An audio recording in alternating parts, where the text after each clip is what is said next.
Director for Minnesota Adult and Teen Challenge. I know we're here in the great state of Wisconsin, but we are from Minnesota, just right across the river. But we're here tonight to talk about the issues that are happening right here in St. Croix County. So you can be assured that the stats that we share and everything that we tell you tonight is just as true here as it is across the river. I want to thank you very much for being here this evening, specifically because this is not a topic that anybody gets up in the morning and says, you know what I really want to talk about? You know what I really want to learn about? It's the issue of opiate addiction and heroin addiction. It's not something that people want to have a problem with. But you're here tonight because you're taking the brave step of putting feet to action and saying, I'm going to learn about this to prevent something, or learn about this because I want to stop something that's already happening. And so I just want to applaud you and say thank you so much for taking these few hours out and making the time to be here. This is a serious topic, but it's also something that we can get our arms around as a community. So thank you very much. I'll tell you a little bit about Minnesota Adult and Teen Challenge and about Know the Truth. Our program is set up in Minneapolis and also in Duluth, Brainerd, and Rochester, Minnesota. We serve approximately 500 people at any given time who are struggling with drug and alcohol addiction. We have our two shorter programs, an outpatient program and an inpatient short-term program for people who are seeking licensed treatment. But for those who are looking for a longer option, we have a 13-month faith-based residential program where people come and they live with us for over a year. It's a pretty tough program, and we think that the people who do something like that are pretty special people. So we brought some of them with us tonight to share their stories. And they're going to get up and talk to you about the addictions that brought them to a place where they wanted to make a change, but also hopefully teach you guys something about what signs to look for and maybe some things that they've learned along the way. In 2007, Minnesota Adult and Teen Challenge started a prevention program. We set this up to work in the high schools and middle schools, go out into the community and share some of the things that we had learned, and we ended up actually learning a lot from them. That's one of the things that's the most amazing about when you go out to teach, you end up learning quite a lot more than you expected. I can say that because I was a high school teacher for 6 years in the Anoka-Hennepin School District in Minnesota. What I love to talk about when I talk about Teen Challenge is Know the Truth, because what I experienced in the classroom was I taught alternative school all 6 years that I taught, and I did it by choice. I have a social work background and an education background, so I thought, how can I put these two things together? Well, alternative school was the perfect setting for me. But one of the things that I found was that the highs were higher and the lows were lower when you work with people who are at risk. And the good days were really, really good. And the bad days were some of the worst days I've ever had. And when I look at what Know the Truth is able to do, go into the schools and bring real stories that I couldn't bring, my students looked at me and they were like, oh, Mrs. McConaughey, you don't know what you're talking about. You don't know the stuff that I have to deal with. And drugs are part of my life because I have to deal with things that you never had to deal with. What's probably true. But Know the Truth is able to bring young people into the schools who have dealt with what they've dealt with, and tell them, you don't have to have the situation that I had. You can live a different way. And that's why I'm so proud of this program, and I'm so proud to be here as the MC this evening. We brought some community members from your community, so you're going to see some very familiar faces up here. One of those familiar faces is the St. Croix County District Attorney. He is the longest serving district attorney in the state of Wisconsin. He's been the district attorney right here since 1989, and with that same office since 1982. Tonight he's going to share with us what's happening in the court system with this influx of heroin, but also with the drug epidemic in general. Please welcome to the stage Eric Johnson.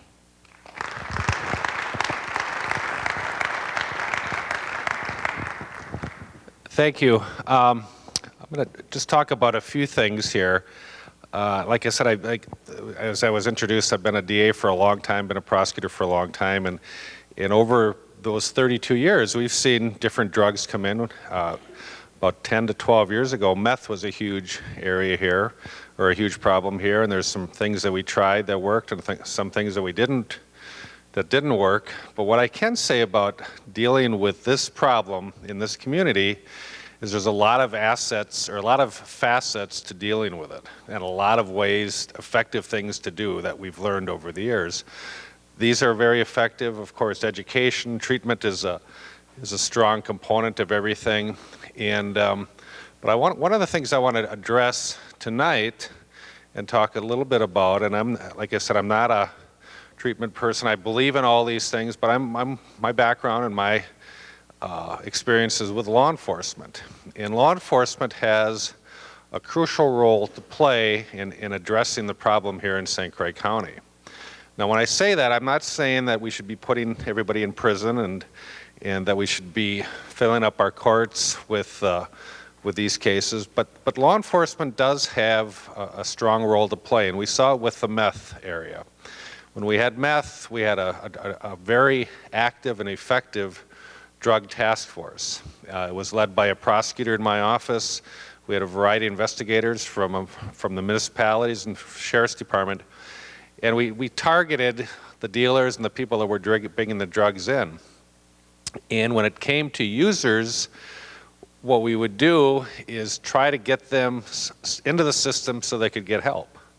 So for example, if you make an arrest on a dealer and there's users that are involved in that arrest and charges are brought or reference is brought to our office, we can use that as a hammer or something over their head so they could go through treatment or get some help and go through the process. So law enforcement does give you an in or a gateway to solving a lot of these problems. Now when I talk about law enforcement, I'm sure a lot of people are going to misinterpret and say Johnson's trying to put people in prison for using heroin.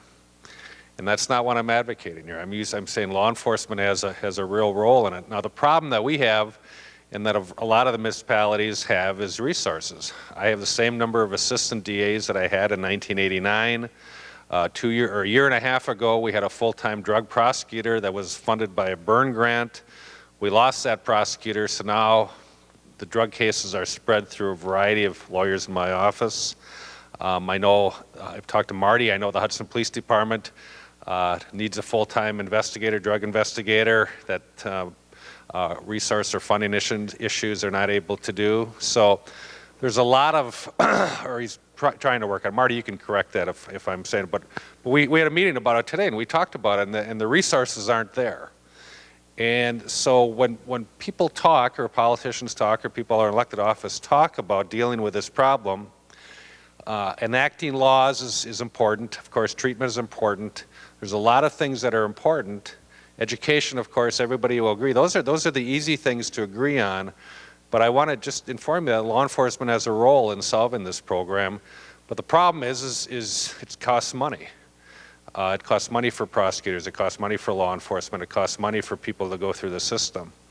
And the people that are making those decisions have to step up to the plate to do that. And again, I think those are the things that'll be effective. And we've had that happen. I mean, I can tell you firsthand. I'll give you an example, a first-hand example. A number of years ago, the middle school had a huge problem with marijuana. A lot of the students there were selling and buying and using marijuana. With the support of a lot of some of the school people, we did a John Doe investigation. We brought in a lot of the people that were involved. A John Doe is basically people testify in front of a judge. They're subpoenaed, they're testified, a lot of these middle schoolers. And we were able to trace it to a brother of one of the students. We did a search warrant on that house and we found a lot of marijuana, and basically the curve went way down because, first of all, there wasn't that much marijuana there, and the word got out that, hey, we're going to be tough on this and that something's going to happen. So my point is that that's a situation where law enforcement can have a role in reducing the supply and reducing the availability, and I think it does here too. Now again, nobody's advocating, I'll say this 100 times, nobody's advocating that law enforcement is going to solve the problem. That's education and forums like this, treatment and things like that. But law enforcement does have a role in it. It can assist in treatment, it can assist in all these things, but also it can reduce supply. And if it's harder to get, hopefully that makes it a little more difficult. Also, if there's differences between the way we handle it and across the river, hopefully that drug doesn't get here. Now, of course, the answer will be that they'll just go across the river, and that's true. But again, I'm just advocating that we do have a role in it. I can also guarantee that everybody that's involved in law enforcement around here, the sheriff, the chiefs, myself, is more than willing to be involved in community education and talking to our kids and talking to people that may be involved to try to help the problem. And I think that's a major component of it also. But there are ways to handle this. It's not a problem that doesn't have solutions. There are solutions that are out there, and hopefully with a community education and all these things that we're doing, we'll come up with those solutions and implement them here in St. Croix County. Is that 5 minutes? Oh, there's the clock. How much time was I over? We weren't measuring over. Ah, okay. It's like By all accounts, was just perfect. It's like the Oscars, isn't it? Thank you so much.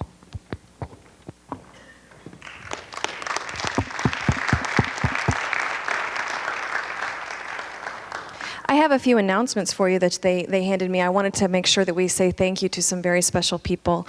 All of you in the audience may be aware of a program here at the high school that's called SAFE, and it's apparently they have provided the refreshments for this evening, and so they're supporting what's happening here in a really tangible way. SAFE stands for Student Alcohol-Free Events, and their mission is to support programs and projects that promote drug and alcohol-free events for Hudson youth.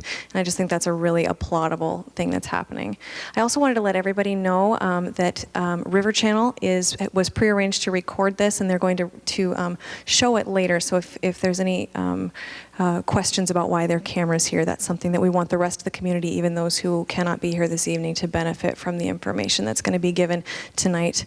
Adam, was that what I needed? Okay, just wanted to make sure that I gave all of those announcements.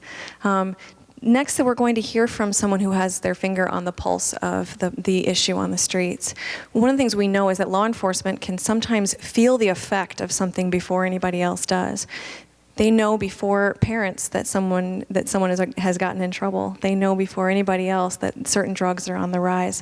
And so I would like to welcome Detective Sergeant Jeff Willems to the stage. He's been with the Hudson Police Department for 12 years, for 7 years, 12 years in the Hudson area in law enforcement. So he has a lot to say to this community, about this community, and he is a member of the body of people that we have in front of us. So thank you so much for being with us.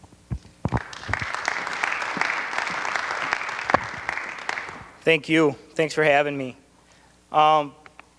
Obviously why I'm here, why we're all here, is because we're experiencing a huge problem with heroin abuse, opiate-based drug abuse, and our kids and other people, family members, are dying from it.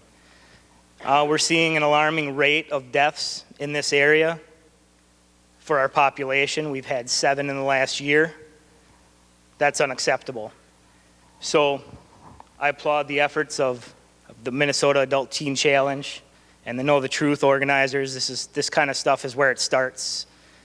We gotta get some education out there and some prevention treatment ideas, because whatever we're doing currently isn't working. We're seeing right now a range of addicts, I'll say, or users, anywhere from the age of 16 to 50. Predominantly the ages of 18 to 24, but we've seen 16 years old addicted to heroin, 50 years old dying from heroin. Okay, so it's not just a drug that's going to reach certain areas. This drug affects lower class, middle class, upper class, and everywhere in between. What we know in this area is most of the people get started from abuse with prescribed opiate-based painkillers. There's a student athlete that breaks an ankle and they get prescribed Vicodin. They go in to get their wisdom teeth out and they get prescribed Percocet, and they get addicted. And sure, they can keep filling the prescriptions They can go back to the doctor and say, man, it still hurts, I need some more. But at some point that runs out. Then they go to the black market because they know the pills, they're comfortable with the pills, they know how to use the pills, and they still need to feed that addiction. At some point that becomes too costly. The next logical step is the cheaper, much more potent version of heroin. They'll start with smoking it, some will snort it, and then they go to intravenous use. And it's very hard to come back from that once you start. And you're going to hear some stories tonight about that. I am a member of the Hudson Police Department. I am also a member of the St. Croix Valley Drug Task Force, which is comprised of members out of Polk County, St. Croix County, and Pierce County. We have investigators from each county, and there are also investigators from each municipality that are assigned. Ideally, we'd like to have somebody from each municipality that is assigned to the task force to work full-time with the task force. As District Attorney stated, we don't have the resources for that. So it's kind of part-time, working drug cases as we can, working other cases as they come in as well. So it goes back to the resource issue a little bit. One of the main goals for the Drug Task Force is to target the people that are using, not to send them to prison for the rest of their lives. We understand addiction. We know that people need help with addiction, and that's what we're trying to address. We may arrest them. They may have to spend a little bit of time in jail. But what they're also going to get is mandatory treatment. And it's opening a door for these guys and girls to get help. Okay? The dealers, the people that are supplying these kids and people with the drugs, we go after a little more harshly. Okay? Because whether or not they're doing it to just feed their own habit, they're putting someone else's life in danger. Okay? We also know that a lot of the addicts turn to other crimes to feed their habit. Burglary, robbery, theft from family members. Okay? So it's kind of an all-encompassing problem, and it runs full circle. I want to mention one thing here in the last 20 seconds I have, that at the Hudson Police Department, as well as every police department in St. Croix County, is a part of the drug take-back program, where you can take your unused or unwanted medications, dispose of them, and we'll take care of destroying them for you. So you don't need to leave them in your homes for your grandkids or children to find in the medicine cabinet 2 years later. Okay, and my time is up.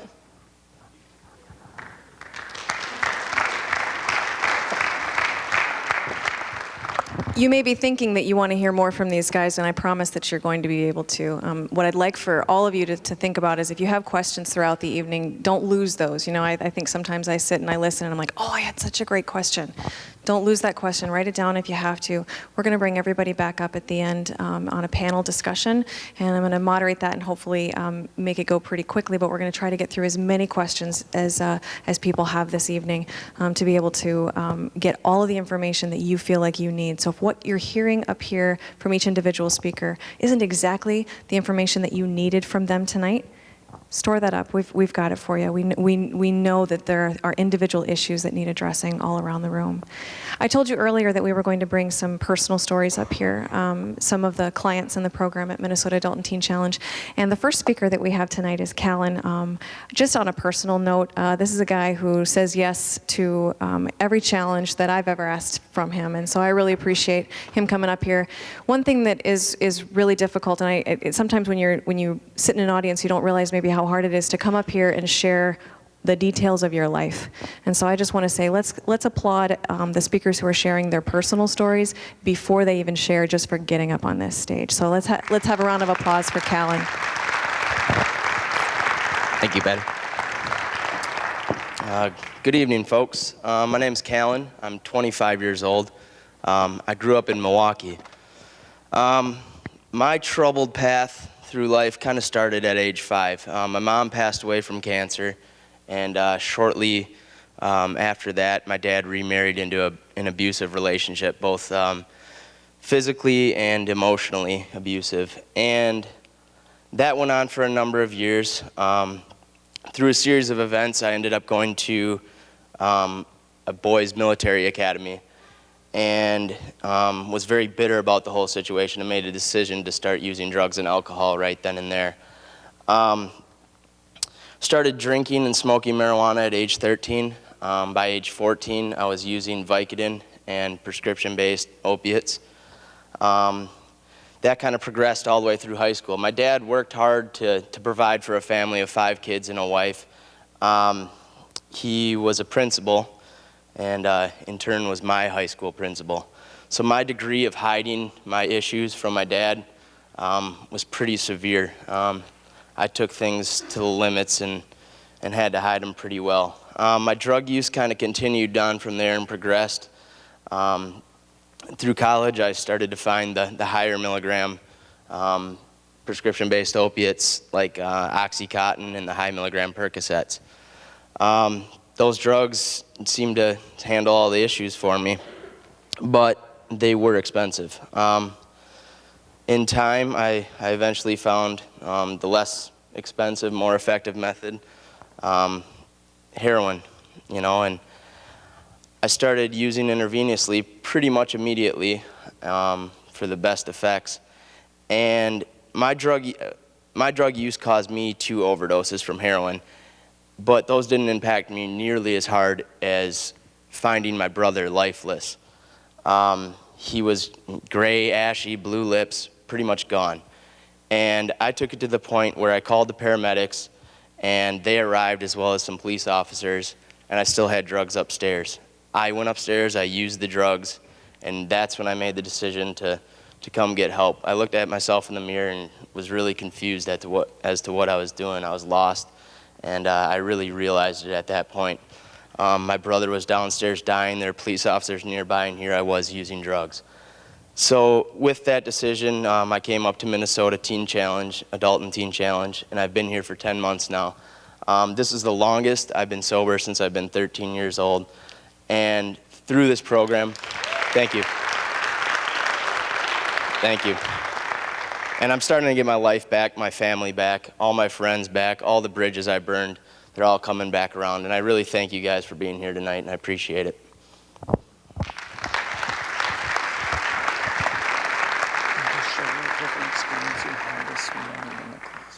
Okay. This morning, I was actually privileged enough to come. I've been in Hudson all day. We got to come to the schools this morning, and we've been here all week in the schools, bringing clients out from the program, and really having the chance and opportunity to connect with kids, some of your kids, and just telling our personal stories, and also breaking into smaller groups to discuss more personal issues with your children in the community here. And it's been truly amazing, the feedback that we've gotten from that, and their response and appreciation of what we're doing here. And I just encourage you guys to continue on those conversations with your children. So. All right. I just needed to make sure we had the right information here for you guys. Make sure we get back on track. Uh-oh.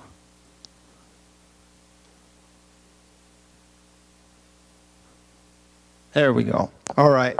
So thank you so much for coming. My name's Adam Peterson, and I'm on staff at Minnesota Adult and Teen Challenge, and I actually run our prevention program called Know the Truth that goes into the high schools and middle schools all over the state of Minnesota.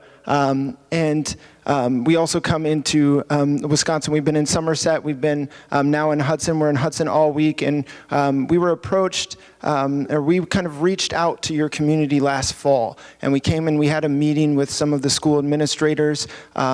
You guys have been doing great things on this issue. We applaud the police department, the district attorney, the sheriff's office for all the work they've been doing. The forum you guys had last summer really set the tone and showed how serious your community is about trying to help prevent this issue. And so we just wanted to help. We had a little bit of with one of the overdoses that happened, hit a little close to home to some of our individuals that work at Minnesota Adult and Teen Challenge. And so we wanted to reach out and see what we could do. And we've got this program that we offer completely free of charge to the schools. And we really just do whatever we can. We support the schools. We provide the presentation. We offer a peer-to-peer format. And so we offer a little bit of a different approach. We're not quite the authoritarian, just say no, don't do drugs. We come at it from a different angle. We come at it from a personal experience angle. I think a lot of times with personal stories, we can really connect and relate with them. But the important thing then is to get correct information out as well. And so we do that. We talk about gateway drugs, hereditary use, different drug trends. We really try to educate the students on the risks associated. And so we talk about change in behavior. We talk about the choices we made, how when things started out one way, that's not how they ended. And it's important to talk about the issues. This morning, we had an opportunity to do small groups. So one of our formats, we come in one day and talk about drug trends, talk about gateway drugs, share some stories, and then the second day we come in and we separate the guys and the girls and we go a little bit deeper into the issues. And we just found so many opportunities that the students took advantage of to kind of open up and share the things that they're struggling with. And I kind of want to share some of that information. And so this is the first time we've been in Hudson School District. And so the data that I have for Hudson, on the board, this is like the Wisconsin schools that we've been in before, so it's like the New Richmond area, the Somerset area, but I'm going to share just a couple of the statistics that we gathered today from our first round of surveys in regards to the illegal drug use and the alcohol use. But as far as drug trends go, we've heard a little bit already. We know the main gateway drugs that we're dealing with are cigarettes, alcohol, and marijuana. Cigarettes kill more people than any other drug or alcohol combined. One of the big misconceptions with alcohol is everybody does it. Well, on average, over 50% of kids in high school don't drink. One of the things we talk to the students about is the kids that drink brag about it, right? Now, how many people know someone that doesn't drink alcohol? Hopefully everyone, right? And what do they talk about? Right? They talk about normal stuff, going to work, doing homework, playing video games, going to movies. They don't brag about how sober they get, right? They don't brag about the non-risque behavior. And so we hear kids talking about drinking, and it's easy to think that everyone does it. And so when you're talking with your students, with your children, and they feel like, man, I just need to do it to fit in reality, if you choose not to drink, you're in the majority. It's just harder to find those individuals that make that choice. And then marijuana. This is a huge hot topic right now. We're dealing with it in Minnesota. Governor Dayton has aligned himself with law enforcement. And so, we're hoping to see the right thing happen there. And the thing around marijuana is there's a lot of different discussions. But one of the things we know is when it comes to the readily available substances that are abused, there's a lot of consequences that come with them. More people die from tobacco than any other drug or alcohol, but you can die the first time you use heroin. 93% purity we're dealing with in Minnesota. And we're right across the border. And cigarettes kill more people. That doesn't make it more deadly, right? But because it's legal, because it's available, because more people have it readily available, we see a lot of more severe consequences along with alcohol as well. And so the big thing with marijuana that we see as well is, it's just a plant. It's not that big of a deal. Lots of other drugs come from plants, right? Heroin comes from a plant. The opium poppy plant. Cocaine comes from a plant. Tobacco comes from a plant. Hallucinogenic drugs. A lot of things come from plants. And the one way, though, that marijuana is really more addictive than just it's not addictive the way nicotine is addictive necessarily, but it's really that emotional piece. And so when we talk to the students, we ask them about that. Do you see a change in your friend's behavior when they start smoking weed? And we hear them share, yeah, they get angry when they don't have it, or they get more irritable, or they get really lazy. And so they see the effects that are happening. And so we want to make sure we stay up to date on what's happening in our community and what's happening in these drug trends. And then prescription pills. This is a huge one. You're going to hear a lot about this. I appreciate so much the officer sharing about the take-back programs. This is a huge thing. You're going to hear us talk about this a couple different times this evening. It's important to be aware of the prescription medication. So OxyContin is known as a synthetic heroin. Adderall, we might think, I don't hear about meth that often, right? But how many people have heard about someone using or know of Adderall? Right, almost everybody. What you might not know is Adderall is in the same category. The chemical makeup of Adderall is an amphetamine salt. It's a Schedule III drug. In Minnesota, you can get a felony drug possession charge for just one pill if you don't have a prescription for it. And if you're giving it away and you get caught, you can actually get you're treated as a drug dealer. And so the big concern with the prescription pills is over 70% come from family or friends, medicine cabinets. And so it's one of those things where it's easier to get hooked on it, but when you get hooked on it, which someone taking the medication normally within 8 days can develop an addiction to opiates, taking it as prescribed. And so the overprescribing is definitely a big concern, but the readily availableness of it is a concern because once they get hooked on it, now it's not as available, right? Because the prescription runs out. And that's the concern we see with the heroin use, is now this becomes a cheaper, easier to get alternative. But we know the consequences and where it leads is just very devastating what can happen. And so when talking about over-the-counter medication as well, Robitussin is called Robotripine. Triple C's, how many people have heard of that before? Okay, just a couple. Coricidin, cough, and cold. If you take enough of them, you trip. It's like a hallucinogenic, and the one thing that kids don't think about is they're going after the active ingredient, and they don't realize that every other ingredient in the medication, they're getting that too. And so someone abuses something for one ingredient, but now all these other ingredients are affecting their liver, and they're affecting their internal organs, and they're affecting their brain and their body. And so the concern over the counter stuff is huge. And so next time you go to a grocery store or a Target and you buy one of those items and they ask for your ID and you're kind of like, why is this? That's why. Because they're trying to monitor it as well. It's not just Sudafed anymore. It's all of these other things that people are abusing.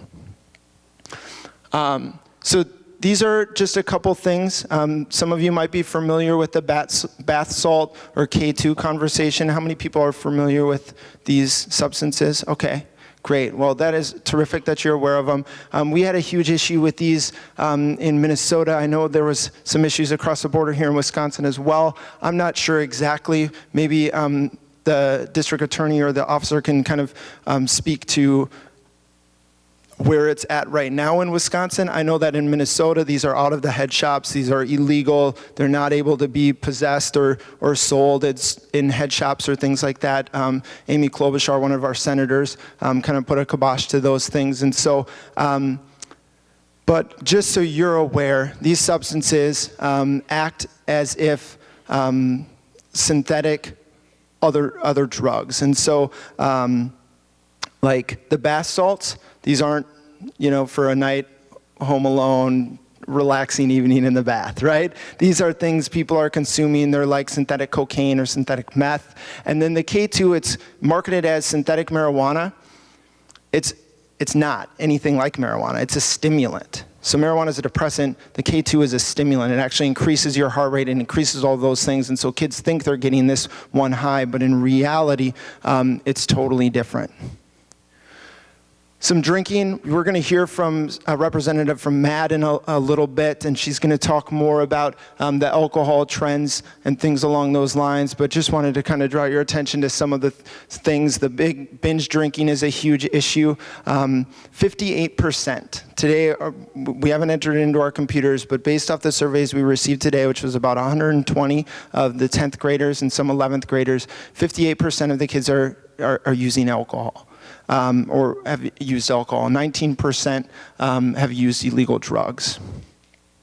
These at the bottom, these are, what do they look like? The cans. Energy drinks. Sodas or energy drinks. Yeah, these actually are energy drinks with alcohol in them.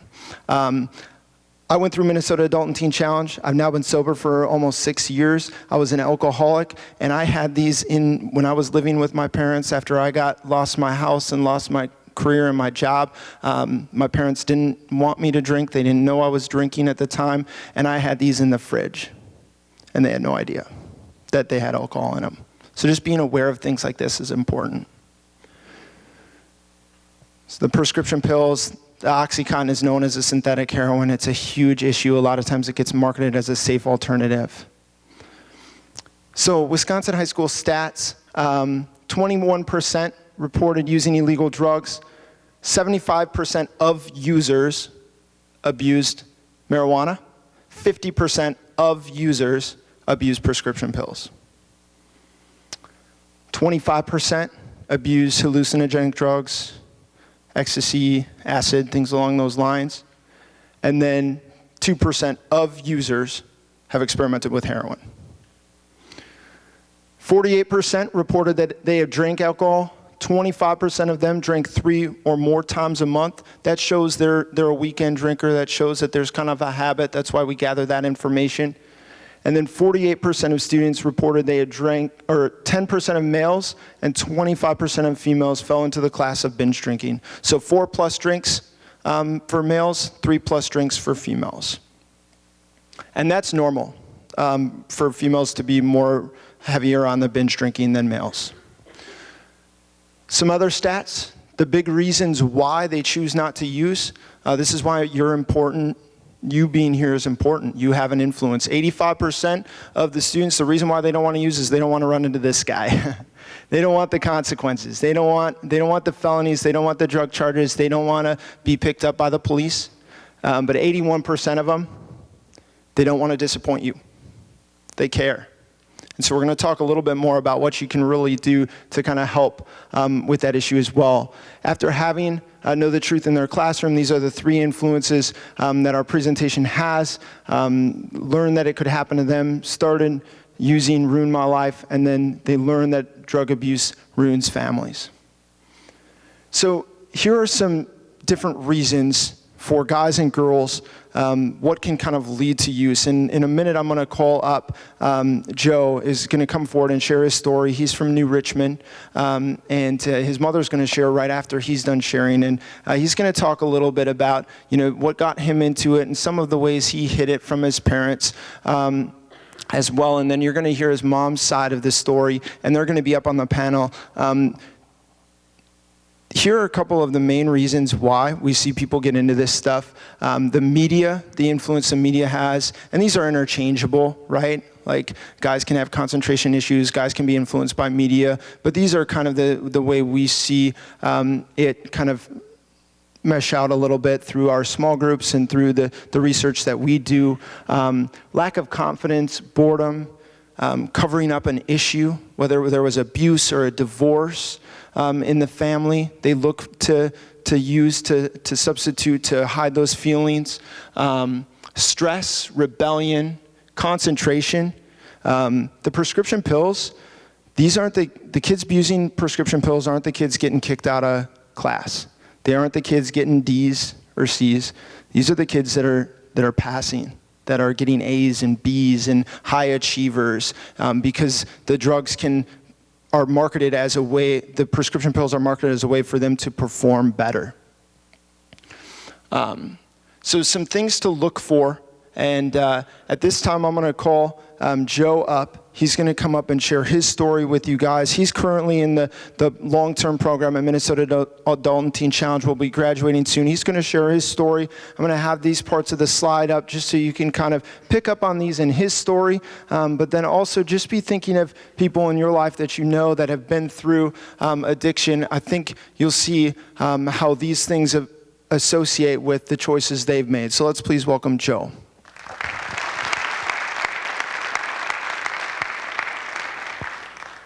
Hi, my name is Joe. I was born and raised in New Richmond, Wisconsin. I'm 22 years old. All my trouble started when I was about 15. I started hanging out with the older crowd because of this. I wanted to play sports, and that led me hanging out with people that were playing varsity and stuff like that. And they were going out drinking on the weekends, and my older brother, he was a senior when I was a freshman, and he was smoking pot and going down that road. So I decided I wanted to fit in with his crowd, and that led me down a path I never expected I was going to go down. Soon after my freshman year, I started getting in trouble a lot. I have 15 underage drinking tickets, 3 possession of marijuana tickets. I just caught my first felony, and I'm in St. Clair County. I have a bunch of prison time over my head now, and yeah,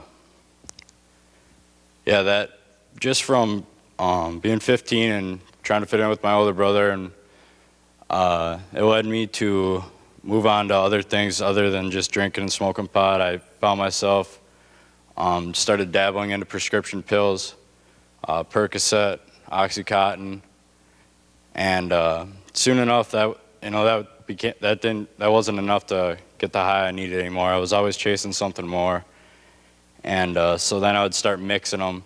I'd start drinking a lot and then take a bunch of Percocet and then wake up and not know where I was and how I got there, or wonder how my car got in the driveway. And that soon led me into dabbling with heroin. I was never a needle user. I'm scared of needles, thank God, because I probably wouldn't be here today if I wasn't. But no, the addiction led me to a failed suicide attempt in May. I'd burned every bridge I had stolen from my family.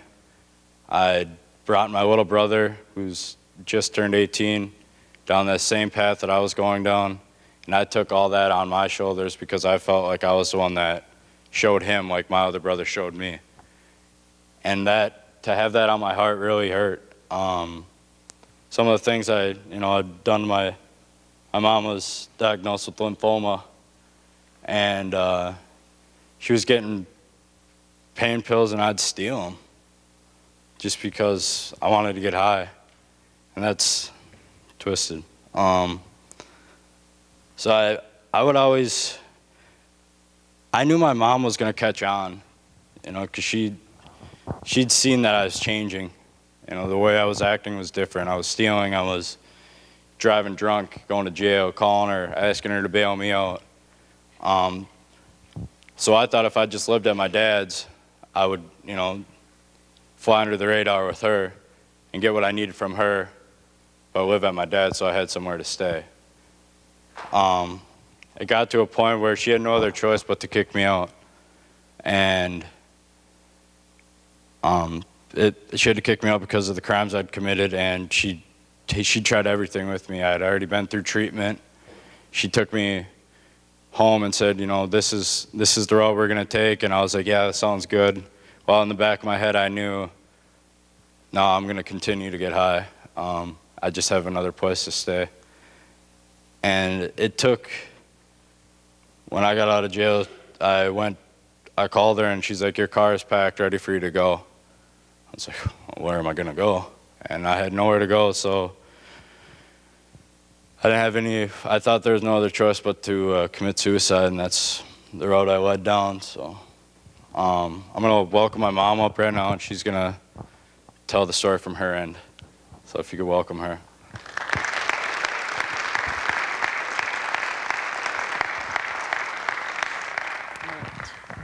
Hi, I'm Wendy, Joe's mom. This is probably one of the hardest things I've ever had to do.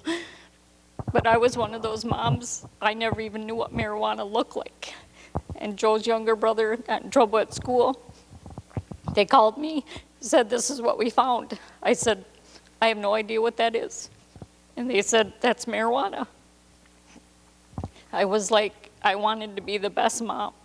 I always thought my kids thought it was cool, so I knew he was doing drugs, but I always just pretended I didn't. I'd give him money knowing he was using money for drugs.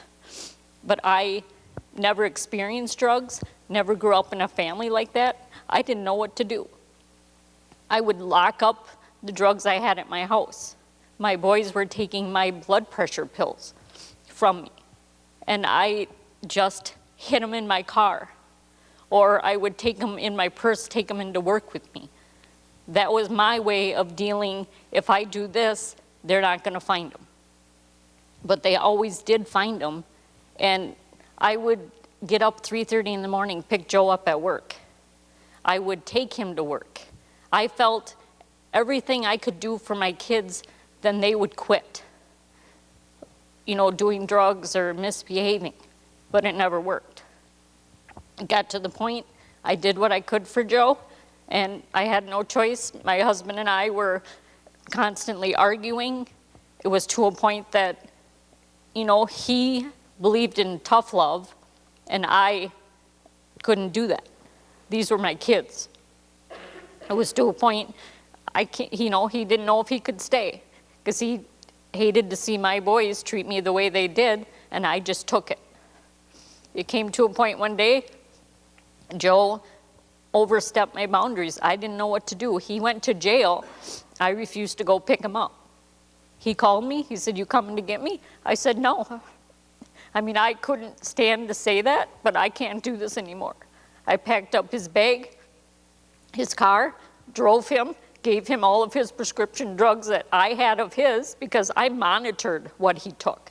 He needed 6 pills for the week. I gave him 6 pills for the week. Whether he took them all one day, I felt I was having control over my kid's drug problem. And I gave him the drugs. He says, what am I supposed to do? I said, I don't know. I said, I feel I've done what I can as a mom. I can't do it anymore. And he drove off, and I said, probably be the last time I see him. He'll probably take those drugs and be done. And thank God he called me one day and said, I can't do it, I need your help. He said, I'm going to commit suicide. I said, you get your butt to my house in the next 10 minutes or I'm calling the cops. You won't do that. I said, watch me. He came to my house, I got him into treatment, and that treatment facility said that Teen Challenge would be the answer. And thank God it is. He's been sober for 10 months, and I can finally sleep at night knowing that my kid, I can sleep at night knowing that he is safe and knowing that he is where he needs to be. And he now has his life that he can fulfill the way I've always hoped that my kids can do. I want to be a grandma someday, and I know he's going to bring me there. So, and I love this guy.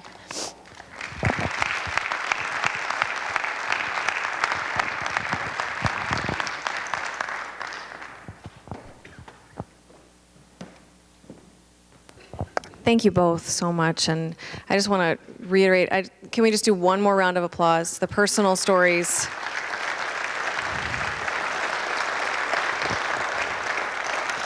I want to make sure that everybody here knows that they can ask these guys questions too. They may choose not to answer every single thing, but if you have some questions that you want to ask them about maybe what their parents might have done or what signs to look for, they're a really good resource for you as well. I'd like to now welcome to the stage the executive director of the state chapter of MAD. Her name is Jennifer Freeberg. I don't know if you guys know this, but I didn't realize that MAD has been around since 1980. That made me feel even better about that organization than I did already. I hadn't realized that it had been around for that long, but I know they've expanded so much further than what they started off to be, and I'd love to hear just what you're going to share with us about the power of parents and what they can do in the lives of their kids. So please welcome to the stage Jennifer Freeberg.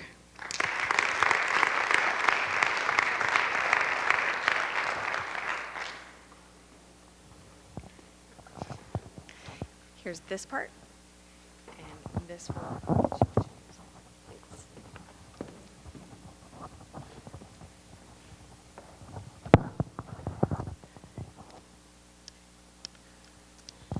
True story, the day I turned 40, I needed readers.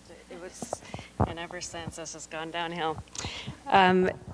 As Patty said, my name is Jennifer. I'm with Mothers Against Drunk Driving. I've only been with the organization about a year, but prior to that, I was in the youth development field for about 30 years, both as a volunteer and as a professional. And I've seen a lot of the devastation that is caused by underage drinking, and really believe that some of that can be prevented by sharing with parents that they really can have an influence with their teens, and equipping them with some conversational tools to talk to their teens about alcohol. So this presentation is just very high level. It's an introduction to MAD's Parent Handbook, which is part of our Power of Parents program. And I hope it just gives you a sense that you have some power to talk to your kids or the kids in your life about alcohol and not drinking. And you do have a copy of the handbook in your packets, along with some other information from MAD. Just a little bit of information. A lot of people think that MAD is a political or a government organization. We're those angry ladies on the Capitol steps. Actually, we're not. We're a 501c3 nonprofit. As you know, we've been around for a little over 30 years. We kind of have a three-pronged mission. The first prong is to try to eliminate drunk driving. The second prong is victim services. We're the largest victim service organization in the nation. We serve people who have been impacted by drunk driving, one person every 8 minutes across the country. And then the third prong is preventing underage drinking. And the reason that's so important to us is because drunk driving really starts with prevention. Kids who start drinking young are 7 times more likely to be in an alcohol-related crash as adults. So that trend really does come full circle. And for those under 21, though, our focus is not on drunk driving. It's on preventing alcohol use altogether. And one of the phrases I like to use is taking away the keys doesn't take away the risks. Although parents' primary concerns in teenage drinking and driving, 68% of underage drinking deaths are due to incidents other than traffic-related fatalities. So you can see here, huge amount of homicides, suicides, poisonings, accidents such as falls and drownings. So while it is dangerous to, obviously there are a lot of deaths related to drinking and driving for underage. Really, it's more about the other consequences that are happening. So I'm just going to talk just a little bit about the problems of teen drinking, because as Adam said earlier, it is a gateway to a lot of the other drugs that you're seeing in your community. A little bit about the role that peers and parents have in the problem, the role that parents have in preventing the problem, and a little bit about the handbook and hopefully how you can use that.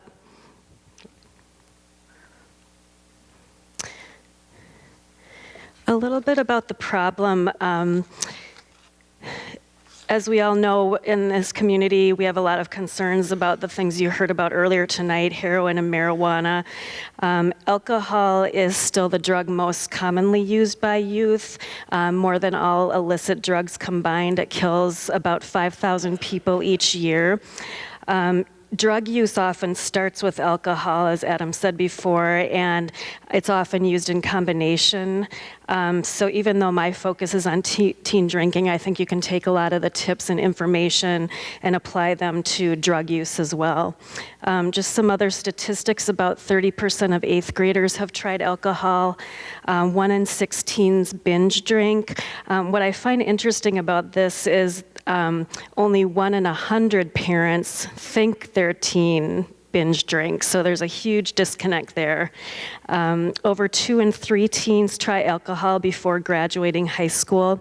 And then these statistics are about binge drinking in Minnesota. Wisconsin is actually #1 in binge drinking in the country right now. Minnesota's #5. North Dakota, DC, and Nebraska are the ones in between. So not something for us to be proud of, huh? 40 to 45% of college-age kids engage in binge drinking, and we know that the younger people are when they first start drinking, the greater likelihood they are to be alcohol dependent. When they're in college, engage in risky behaviors such as drinking and driving, or getting in a car with a drunk driver, having unplanned or unprotected sex. And for high school students, there's a greater likelihood of dropping out of school, not doing well in school, and we know there's a huge achievement gap too in Minnesota and Wisconsin that can be linked back to the problem. I'm not a scientist, but this is just a little bit about some of the brain science behind underage drinking. The adolescent brain is actually still developing, and some parts don't finish developing until the mid-20s. And the visual I like to use is a beer in a sippy cup. And that seems really ridiculous. You'd never give your toddler a beer in a sippy cup. Likewise, teen brains are still developing till people are about 25, and just kind of keep that visual in mind. The last part of the brain to develop controls judgment. And so when you see these images, you can see how with a non-drinker, how the brain activity is different compared to a drinker, 15-year-old drinker, and how it harms the mental functions. Parents worry about peers giving their kids drinks or groups of friends applying social pressure, and peer pressure is a big concern. It's important for us as adults to help kids strategize about dealing with it. But it was said earlier, we should really worry less about teens associating with the bad kid and help focus them on correcting their misperceptions that everyone is doing it, everyone is drinking. Because as I said, it is a serious problem, but think about it, think about the other side. Yes, 30% of 8th graders have tried drinking, but 70% haven't. 1 in 6 kids are teen binge drinking, but the other 5 aren't. So again, redirect the focus to what the real problem is. It's not protecting the teens from the bad friend, but kind of changing that perception that everybody's dealing with, or everybody's doing it. A little bit about the role of adults in teen drinking. A lot of adults feel like allowing kids to drink small amounts of alcohol in the home will teach them to drink safely, and the research shows that's really not the case. Not only is it illegal in most states to allow your kids to drink in the home, there's a lot of studies that show in Europe that when kids are permitted to drink in the home consistently, they drink more often and in larger amounts outside the home when their parents aren't around. And when you think about it, there aren't any other drugs that we would consider letting our kids try in a supervised setting, hoping that they get used to it or they're not that interested. You never would let your kids try cocaine at home, hoping that they get a little taste of it and they're going to leave it alone. So, kind of think about it in that way, that we as adults do have a lot to do with the problem. The great news is that even though we might not think we have an influence, we really do have an influence on teens' decisions about drinking. In fact, surveys that have been done show that 3 out of 4 teens say that their parents are the leading influence on their decisions about drinking. So MAD partnered with a professor at Penn State University named Dr. Teresi. He had developed a handbook for parents of incoming college freshmen to talk to them about drinking, and we've adapted that for parents of high schoolers, and it really shows that, again, the influence that parents can have when they have those conversations. There's a video that we're not able to show tonight, but I'll just read you the story behind it. It's a story from a mom named Debbie Taylor in Wyoming. And she says, Casey, my eldest, was what you'd call a good kid on honor roll, marching band and choir. He wrestled and played football. His father had a drinking problem, and Casey knew it contributed to our divorce. That gave me a false sense of security. I believed he'd seen the problem alcohol could cause and was mature enough to handle drinking, but I was wrong. He was 18 the night he and his friends stopped at a drive-up liquor establishment that didn't card underage buyers. They bought rum and decided it would be fun to see how much just one person could chug, and that person was Casey. Around noon the next day, a police officer came to my door. It was the standard conversation. I'm sorry to inform you that your son Casey has died. No, that can't be right, I said. It took 2 days for the coroner to get back to me and confirm that Casey's blood alcohol content was 0.41, more than 5 times the legal limit. If I had to do it all over again, I would have made my message very clear. When I found that bottle of rum Casey had hidden in my garage, I would have not thrown it away and said nothing like I did. I would have taken it out, set it on my kitchen counter, and we would have discussed why I didn't want him drinking, sitting there and looking at each other. I would have spoken to him about alcohol more often. So again, our hope is that you'll use the tools that Matt has developed with Dr. Teresi, and they'll help you have those important conversations that Debbie didn't have with Casey. And this is just a little bit of the overview of what's in the booklet. There's a chapter on called Your Teen's World that is really about helping them deal with peers. It talks about where they're at developmentally and kind of how they reason and make decisions. Talks a lot about the kind of a short-term view and not looking at long-term consequences, which really contributes to the decisions that they make. There's another chapter that's called What Style of Parent Are You? This is not to say there's any one style that's the best or to make people feel paralyzed about their parenting style, but it just talks about the different styles and what kind of influence those styles have on teens drinking. And what's been found in research is that the authoritarian style and the permissive and overprotective styles result in teens doing more binge drinking and drinking at higher levels, where if you can have that positive parenting style, it can really help empower your teen to avoid alcohol, gives them the critical thinking skills that they need to make the good decisions. The next section is just talking about alcohol. Again, it needs to be more than a one-time conversation. So this section gives you strategies for setting boundaries, setting consequences when those boundaries are crossed. Again, teens' brain isn't developed like adults are, so they're not necessarily making those connections to what the consequences are. So as Adam said earlier, having those agreements that you're actually putting in writing and reinforcing is really important.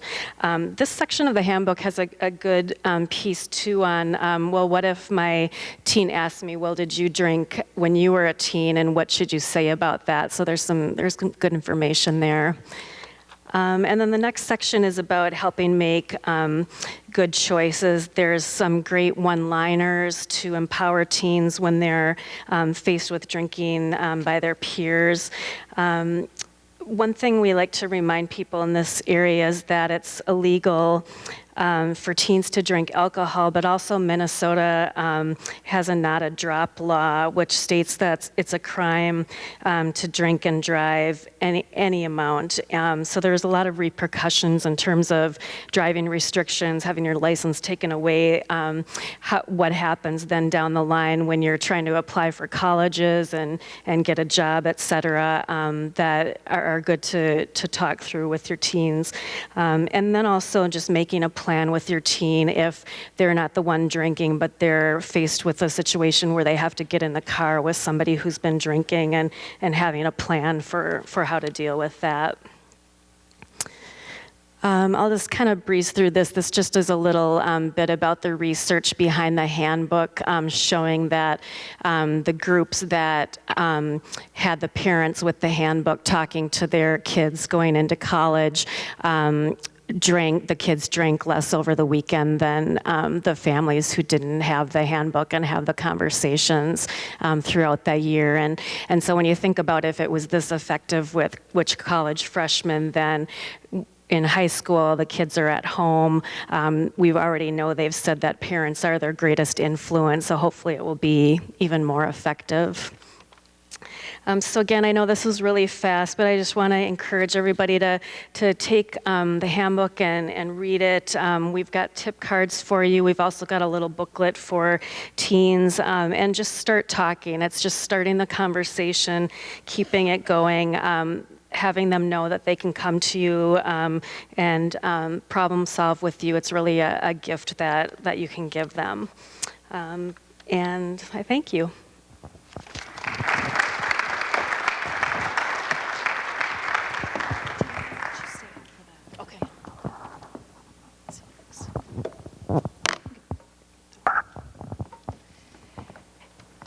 One thing before we move to the panel discussion, I want to bring Adam out when I have some takeaways for you guys before we do that. But I just want to let people know.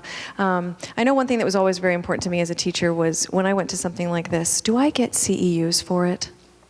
And the answer is yes tonight. If you are an educator, a social worker, or a nurse, there's CEUs available for you, and we can take care of that for you tonight. There's also surveys in your folders that you received when you walked through the door. That's something that we base our presentations on the information that we get from those. So if you would look through there and really take, if there's something that we did really well, something that we could really improve on, we want to hear from you, because we do this for the community. We don't do it just to do it. So thank you so much for that. When I left teaching, coming up on 7 years ago, there was one specific reason. I had lost 4 students to drug and alcohol overdose or asphyxiation due to alcohol poisoning. And I quit my job without having another one and basically beat down the door of Minnesota Adult and Teen Challenge until they found something for me to do. I don't want people in this room to feel like that's the only way to make a difference in the lives of kids, to make a difference. I felt like that was all I could do. I felt so desperate at that moment in my life. But Adam, I want to ask you, what are 3 or 4 things that parents, teachers, caring adults can do for kids in their lives to prevent some of the stories that we've heard and prevent some of the things that the community has been seeing with overdoses recently? Yeah, that's so important. And so number 1 is educate yourself. And so check off the list, right? You're here tonight. Thank you for being here. This is step 1. This is so important, is educating yourself, not claiming ignorance. We can't continue to claim ignorance on this issue. People are losing family members and loved ones. And so we need to educate ourselves. We need to recognize that there's a problem, and we need to be a part of the solution. Step 2 is talk. Talk, talk, talk, talk, talk, talk, talk. You know, we got to get rid of this checklist mentality of the drug talk, the sex talk, the curfew talk, the friend talk. This needs to be an open conversation, starting it early and having it often. Because you have this conversation with your 6th grader or your 7th grader. I don't care how good of a public speaker you are. If it's one time when they're in 9th grade and they're at that homecoming football game, and that cute girl comes up to them or that boy comes up to them and offers them drugs or alcohol, it doesn't matter how inspiring your conversation was in 6th grade, they're not going to remember it, right? But if you have that conversation every month, every couple weeks, you take the opportunity of a celebrity dying or a sports figure getting caught, and you take that opportunity to talk to them about alcohol or talk to them about drugs, that current event. These are opportunities to really step in and have a conversation. 3, lock up medication. Lock up your medication, move it out of the bathroom, move it into a place where they can't close the door and have their way with it, dispose of it. Go home tonight, see what you got back there. It's amazing how much overprescribing happens. And then 4thly, really just getting to know your child. Know their friends, know who they hang out with. We had a young boy come out with us one time and said that if his mom just would have called his friend's mom, she would have known that he'd been lying to her. Because he had a friend named Steven, and Steven was a straight A student. Steven played basketball. They went over to Steven's house. Steven's mom was awesome. They played video games, watched movies, hung out, had a great time. In reality, Steven was Johnny. And Johnny was a drug addict, and Johnny's mom was a drug addict, and they would go over on the weekends and they would get high. And she had no idea because she never bothered to call and to follow up. And so asking for receipts, these are some things, being mindful of the warning signs of bloodshot eyes, having some expectations so you know when they're not following those, because that's just the tip of the iceberg.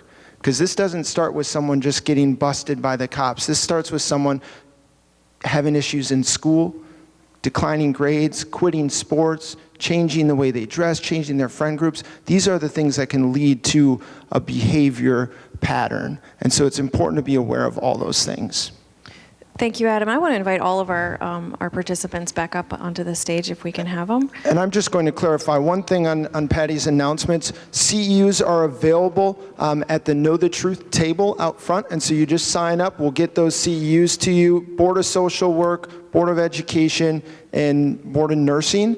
And then the surveys, the yellow survey is the Know the Truth survey. Please fill that out. We change our presentations based on these surveys. And then there's a white survey for MAD. They value your input and your information as well. So please fill both of those surveys out. We really appreciate it. And there will be people at the doors collecting them as we close the time. So thank you so much once again for everything. All right, now there's one microphone that's back with the panel right now. Jennifer, do you have a microphone with you? No? Okay. So Adam, you hold on to that. I need my runners. Who is my second runner? Do I have a second runner from the Know the Truth team? Thank you so much. So now what I want you to do, Kevin, you want to make sure that's on the bottom. You know, you're a sound guy from way back. You got it. All right. And that one is on as well. So Okay. blow in that for me. That's every sound guy in America just shuddered. They hate it when you do that. All right, so what I'd like for you to know is that I have been a part of panel discussions that have gone on for 2.5 years, or at least it felt like it. So what I'm going to do is I want your questions. Your questions are not what makes a panel discussion go long. What makes a panel discussion go long is when every single person feels like they have to answer the question. So what I'd like to empower us to do tonight is to give this question that we have a direction. So you say, hey, I'd like to hear from someone in law enforcement, or I'd like to hear from you, Detective Sergeant Jeff Willems. I'd like to hear from one person in particular to please answer this question. If you don't direct it, I'm going to direct it because I want to make sure that we get through as many questions as possible. Now here's the other thing that I want to say as someone who came to the Midwest later in life. This is your opportunity. Don't be shy, okay? Don't wait until 4 or 5 other people jump up and ask a question, all right?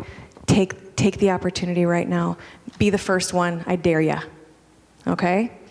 So I'm gonna have an awkward silence here for a couple seconds and see if we can get somebody to be first. Awesome, wonderful, I see you back there.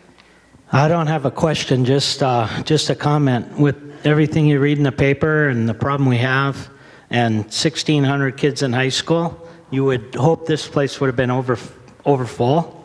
So that's great. 100 people are here. Hopefully you guys continue what you're doing and more people come. And then whatever the gentleman did today in school opened up like 30 minutes of conversation tonight at dinner with our son.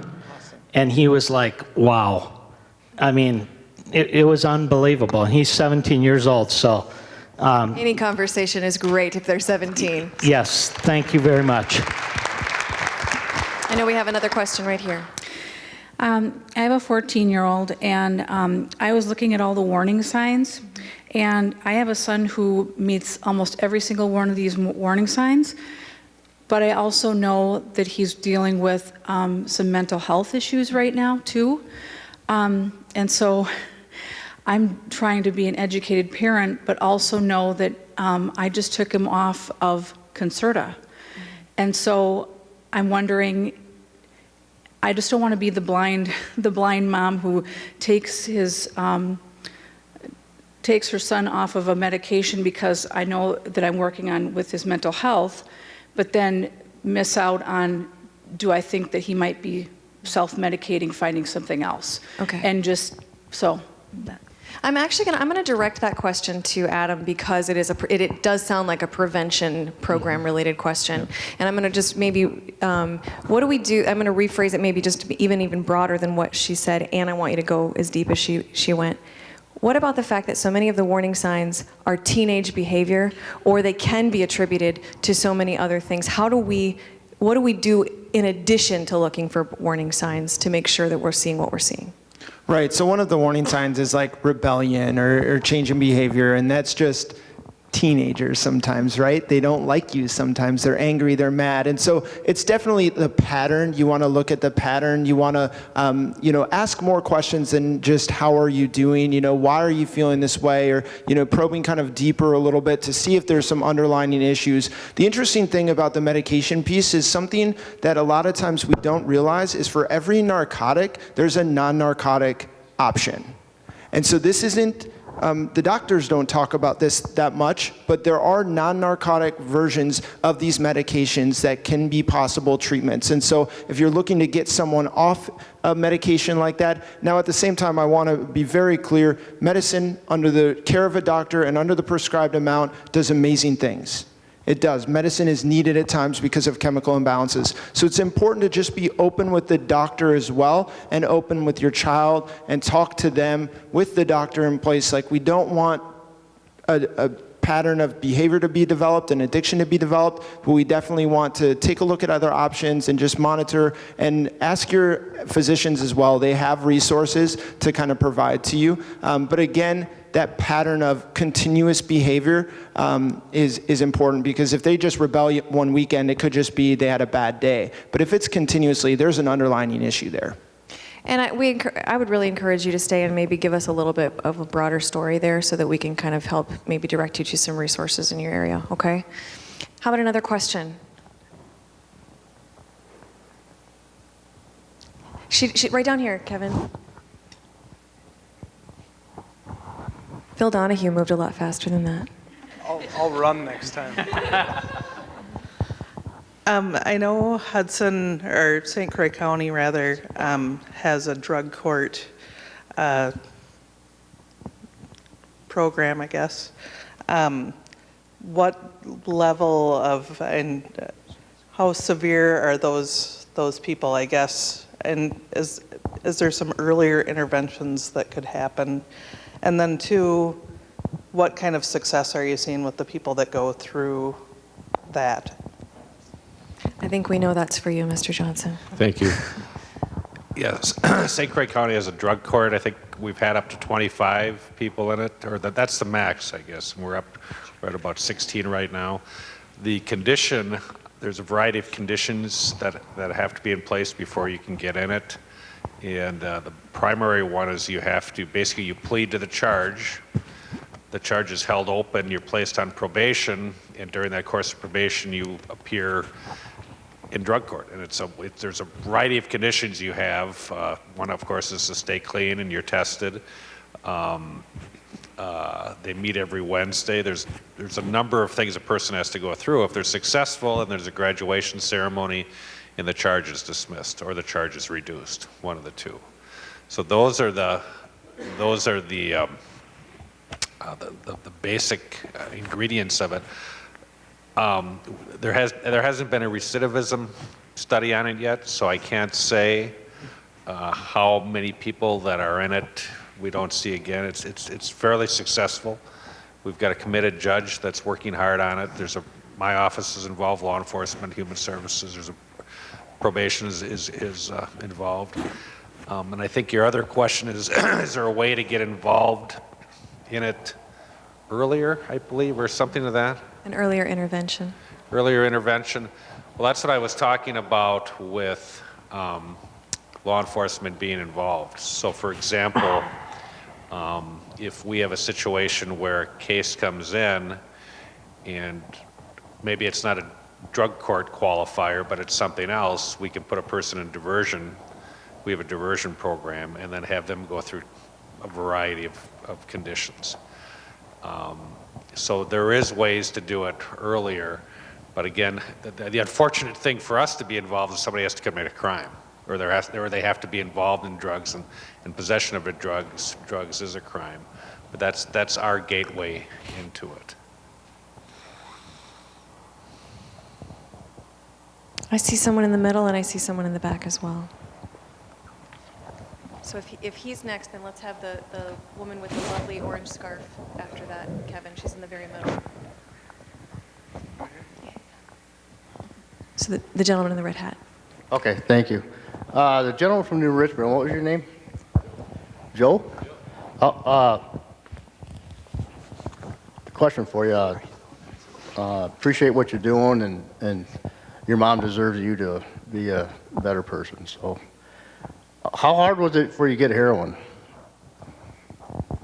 Not hard at all. How much did it cost you to buy how much does heroin cost? Depends on the amount. $40 is enough to kill you. Okay, I'm going to relate this question into Sergeant Detective and Mr. Johnson. Oprah was in town a month ago, and this Hudson was on TV on her Oprah Live last Sunday, but no one ever brings up of how they're getting these guys are buying heroin, how they're getting these guys that are selling heroin. No one's ever brought that up, that they're, the heroin houses that they're trying to bust, or, I know your resources are lax and stuff, but it seems like it's so easy to buy, but no one's addressing how to get the guys that are selling this stuff. Yeah, you're right. It's a text message away. The problem here is that most of the supply, well, quite frankly, all of the supply comes from Minnesota. So it's pretty hard for us over here to take enforcement activity on it. Okay. Well, I got a sophomore in high school, and I got a senior at U of M, and two of my friends got kids in high school, and they didn't come tonight because they said, well, we know where the drugs are coming from, Hudson. They're places that they know they're coming in and going all the time. And I'm not here to judge anybody or to be disrespectful, but it seems like if we could find the sources of people selling this stuff, it would help that gentleman there from New Richmond to curtail it a little bit. Right, and that's the focus of the Drug Task Force, is to try and weed through that spider web to try and find where the supply is coming from. That's often done through the users. So it depends a lot on how much cooperation we get from the baseline users too. I have a question for Jennifer from MAD. You showed us a photo of a teen brain when they've been drinking. Do we know if there's intervention and the teen stops drinking, does the brain recover at all? It does a little bit. I'm not an expert on that, but I know that just because of the studies on how early kids start and the damage that it can do, we do know that there is some repair, and maybe Adam can talk to that too.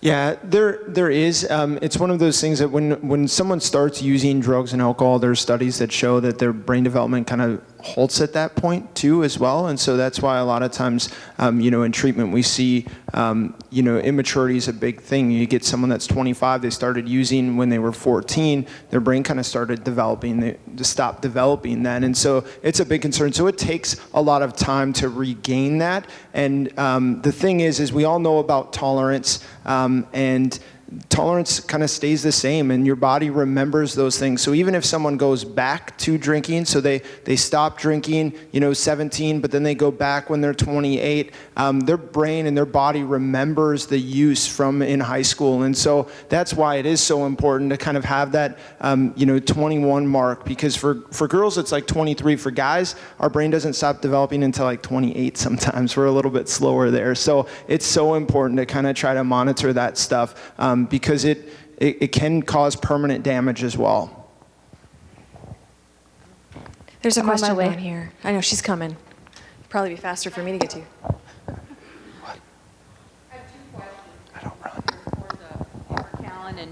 For Callan and Joe, and also for Adam.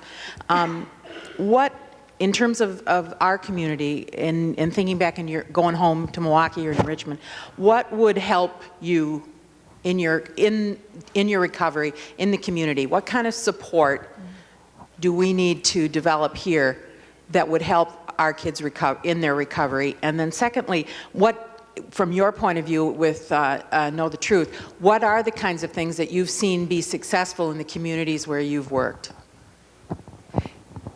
Can I just clarify real fast? Is that after they've been, like if somebody's in recovery, they're after they've been through treatment? Okay, I'm going to give you both microphones, you don't have to share. I guess for me, I've made the decision not to go back to Milwaukee, just for the sake of too many familiar places and faces. But I feel like really handling the issue and getting down to the root of it is essential, so that, because I mean, everywhere you go, there you are. My dad told me that forever. And so drugs are around pretty much any community you go into, and it's just really establishing some healthy trends and activities and habits prior to going back to those communities, and carrying those out once you get there. Yeah, I think, I don't know, there's not very many sober events, at least not in Richmond. I know I played a lot of softball, and probably not going to stay sober at Hatfield. So I mean, making events more, sober based, and it's like Callan said, anywhere you go, you're going to be there, and a lot of it's just who you're going to associate with. And I know I'm going to school up in Virginia, Minnesota when I'm out, but my whole family lives in Richmond, and so it's just going to be a decision I have to make to spend my time in positive places that I know that are safe. Yeah, especially with when we see people that are a little bit older, like it's important to have like a solid support system. And so some community programs, having more opportunities for, AA groups or NA groups, or just really publicizing those things, like having more opportunities for sober events, or just less, like a lot of things that we work on sometimes with, certain officials is just changing some policies, like, happy hour policies. And I mean, just our society is just riddled with this, alcohol is the solution. This is so much fun. This is all the messaging, the commercials, the TV ads, all that stuff. And then to your question, what we've seen successful is really collaboration. That's why I love sitting right in the middle of this guy and MAD, and working together as communities. So the coalitions, SAFE, SAD groups, all of those things are so important. So with kids, like we talked to a kid today that just got out of treatment a couple weeks ago, and he's back in the school, and is seeking out, talking about his issues, seeking out friend groups and people to help him stay on that path. And so having those things available, the fact that you have a SAD group is awesome. publicizing that more, making those things available and aware to parents and to teens, because maybe some of you didn't know that. Students Against Destructive Decisions. There's a group here, there's about 10 to 15 individuals that are a part of it at the high school. And so if your teen wants to get involved and wants to make healthy decisions and promote those, that's a way to do it. There are a few minutes left of this time period that we've set aside for this, and I want to make sure that we get as many people as possible. So what I'm going to do, Kevin, is I'm going to go on your side, and then I'm going to come on this side, and then we're going to go back to your side. Okay, so we make sure that we're alternating sides. So this lovely lady with the microphone right now. Wendy, my question is for you as a parent. What kind of support are you getting? Do you have a parent support group, or? I do not. I don't. It's mainly family. I guess I've never really thought about getting any parent support. But yeah, I do go to see Joe at least once or twice a month. So I kind of, just to see the improvement he is getting is actually a lot of support for me, because he's going down the right path. Many programs have underattended family programming. We have underattended family programming. This side.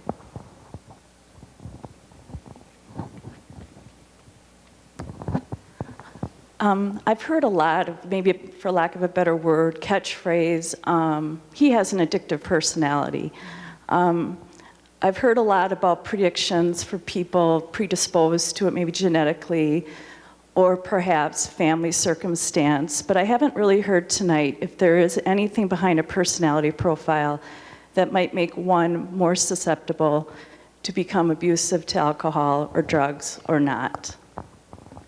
Moderating that, I think that might be an Adam question again, unless Jen, you think your team has worked on that before.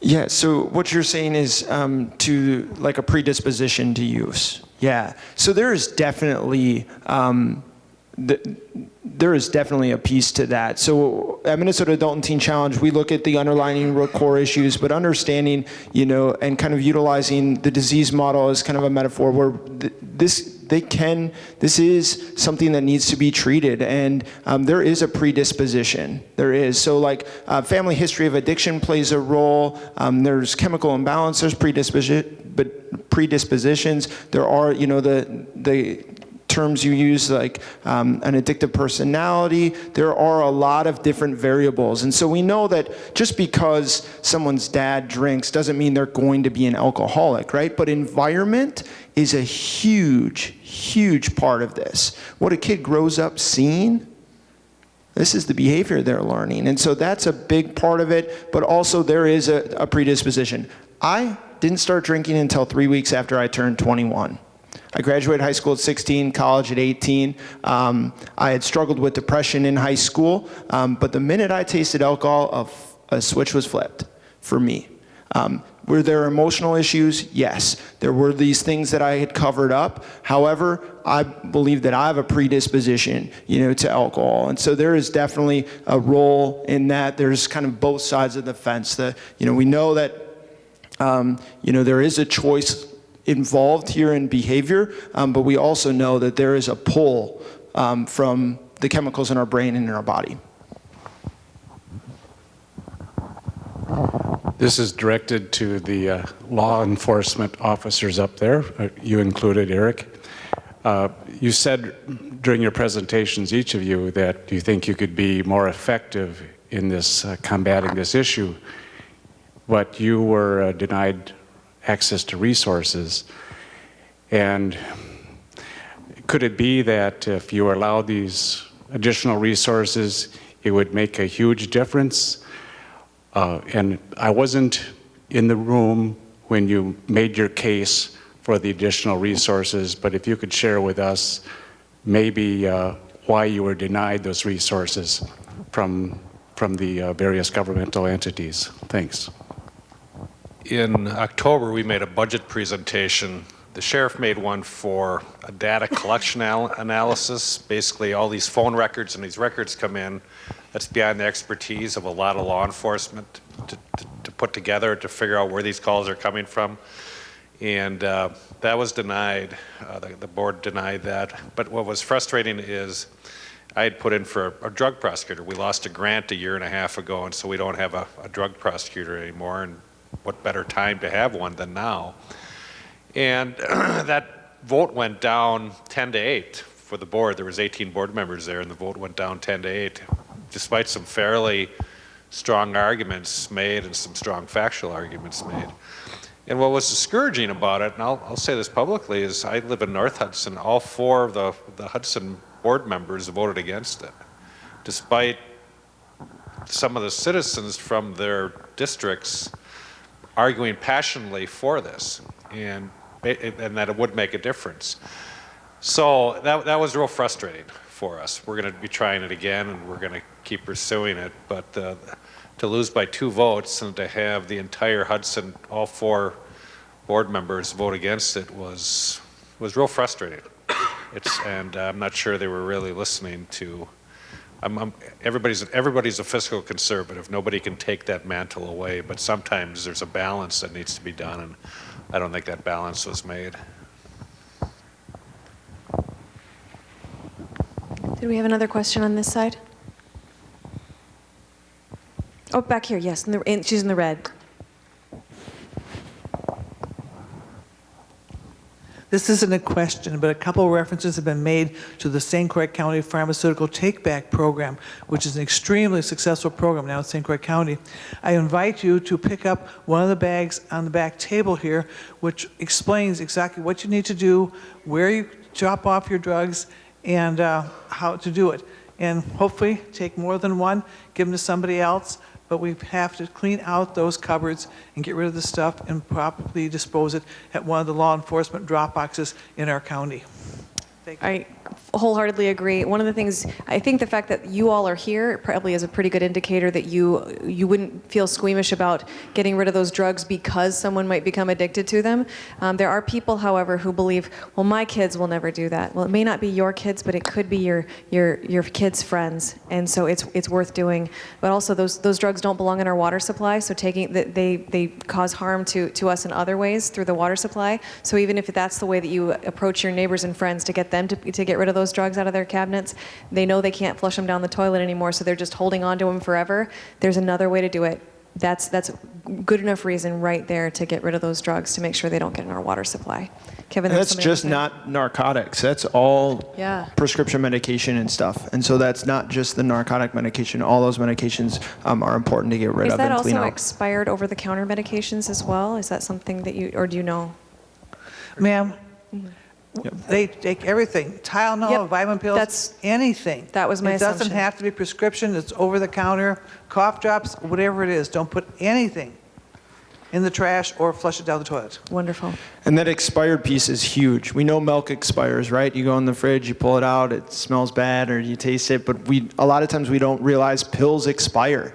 And so some of them have time release capsules. If that pill is expired and someone takes it, that drug that was meant to hit them in an 8-hour period of time could hit them all at once.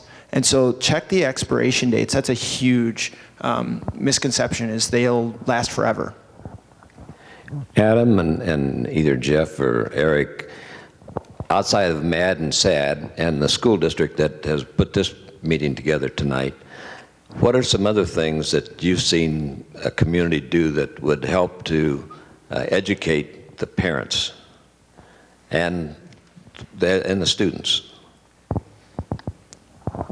I can't really speak to the parent education outside of these types of forums, but I can speak to the student education. The Hudson Police Department has a school resource officer inside the schools. That's an available resource. He goes to different classes and gives talks. What's the program? The Counteract program in the middle schools and elementary schools are a way to get in with the students in the adolescent age to teach them decision-making skills and life skills. I've been to several classrooms in the last couple of years talking about law enforcement issues, talking to kids in classes. We're very active within the school district. As far as parental education, I guess I'm not aware of any programs. I think we have one more question. And I'd just like to make one more comment, if I might. Through the Hudson Community Foundation, as a result of our forum last summer, we do have a fund that's been established that has some dollars in it that, and we would be glad to have more dollars come in to help it. But if there are organizations that need some financial help that would focus on some of these areas, we're certainly open to and looking for ways to further enhance the discussion that's been started during this last 8 or 9 months. One more question? Yes. Have any of you up there thought about providing drug kits for parents or encouraging them to be a little more, if you're suspecting something? I think sometimes the fear of just being found out, I think so many parents just are clueless. They don't have any idea of what they could have been doing. And it wouldn't stop everybody, but it might perhaps save someone. Maybe I won't take that risk today. I just don't want to get in trouble. I don't know if any of you had any experience with that. I would just say that the booklets you got, The Power of Parents from MAD, like those are great tools, and there's other tools out there. The one thing we need to realize about intervention as well, intervention isn't grabbing 15 of your family members and pulling one person into the room and telling them what's wrong with them, right? Intervention is when something happens and you have the opportunity to learn from it. So if someone gets arrested, or if someone gets in trouble, or gets caught with something, or there's a consequence, not brushing that under the rug. We hear that so many times by parents, and I think, again, I just want to applaud Wendy for being brave and vulnerable and standing up here and sharing her heart with you, but her realization of that she couldn't enable anymore. And so if your kid gets caught and you brush it under the rug, that could really lead to a continued behavior. That's a missed opportunity at intervention. So I'm not sure what the police departments have, if they take phone calls from parents or what kind of their protocol is, but I would, if they're under the age of 18, try to force that intervention. Get them involved. Get the police involved. If you know someone's using, draw attention to it. They don't need you as a friend. They need you as a parent at that time. And so you got to use your discernment, because they don't have the brain capacity to realize where it's going to lead. And I think that was a valid suggestion, though, of if somebody drug testing, it's not something you have to know your own kid. But I think that was one of the things specifically she said. Are there kits for drug testing? Yeah, that's okay. We've got some resources on our website. If you grab our information, we've got some resources for where you can go to get free drug testing kits. Yes, I'm sorry. I thought you had said not kits. I apologize. Well, we are going to need to draw this evening to a close, but I know that at least those of us from Minnesota Adult and Teen Challenge, we tend to linger. So if you'd like to talk with one of us afterwards, we'd love to stay and have a conversation with you. There are several others from Teen Challenge. You'll see the Know the Truth shirts around the room, and then also our boss, Jim Mackin, in the back. He's a wonderful resource for people. And I know that if you have a survey that you've completed, or if you want to take some time, please fill those out. There will be people out in the lobby that will take those from you. And I just want to tell you, I applaud you for spending the time, and I would just ask that you just figure out one thing to share with somebody else that you learned tonight, and that would be a really great way to keep this message going. So thank you so much.